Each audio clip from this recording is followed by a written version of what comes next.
So I'm Marinus. I'm supposed to say, let me think, I'm ex-Navy, ex-Boeing, but I recovered. The Bonneville salt flats lie in a basin without a drain. So when rain falls in the surrounding mountains, carries minerals down to the floor of the basin, they stay there when the water evaporates, and it leaves a surface that's flat on the scale of inches for dozens of miles in a single direction. The closest town to the Bonneville salt flats is Wendover, Utah, where you can get a Motel 6 room for $35 a night. 100 meters away across the border in Nevada, you can get a room and fun for $49 a night. I recommend that. The salt flats are only dry for a couple of months a year, and it's during that time period that motorheads and hot rodders show up to try to set land speed records. Now, land speed record teams come in various sizes. Team Vesco has 4 big streamliners, 5 big pickup trucks, and at least 23 people with yellow shirts working on the hardware.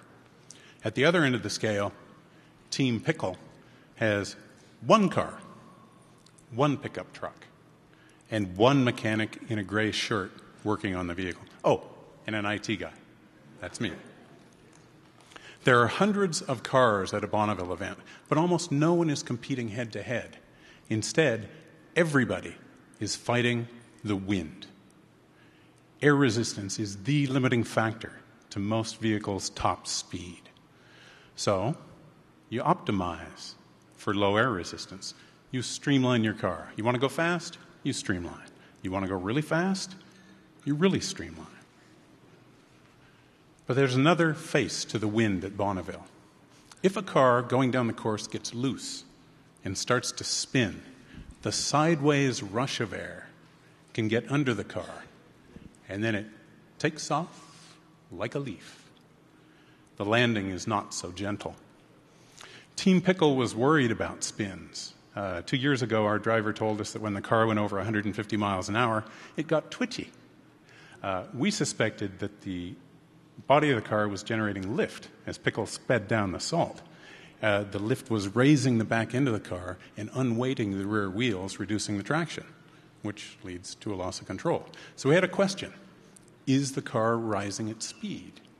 Well, we're scientists, so we decided to measure it. But our budget doesn't allow producing or buying a professional system for doing this, so we built one. Go to the junkyard, you can take these things off Ford Explorers. It's a ride height sensor. As its length changes, its electrical resistance changes. We bolted 1 each to Pickle's rear suspension. Then we, speaking of soldering, then we wired this up to a yo-yo board. This is a genius device that lets you interface all kinds of things to an Android phone.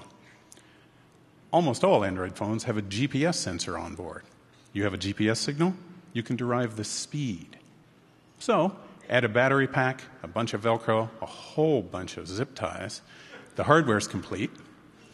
We calibrated it with a jack and a pair of scales under the rear wheels, and we had a data collection system that would help us answer the question, is the back of the car rising as speed increases? Went back last year, did some runs, did some data collection, got some data, and then we had to graph it. And when we did, we confirmed that the back of the car does rise with speed. But even at 176 miles an hour, the amount of rise in the back doesn't bring us into a danger zone for loss of traction. The Android app that collects this and doesn't present it yet is on GitHub with a community license. Got to think about what that means. Creative Commons license. It's no paragon of Android programming, but if you want to look at it and send me a suggestion for improving it, I'm all ears. Team Pickle's going back to the salt this September to try for 200 miles an hour. We have the trusty old Saab. We have a big turbocharged engine. And we have a driver with a renewed sense of resolve that he can press the pedal down to the floorboard and hold it there for 4 miles or more. We have reason to believe he won't lift. If you're at the Salt in September, look us up.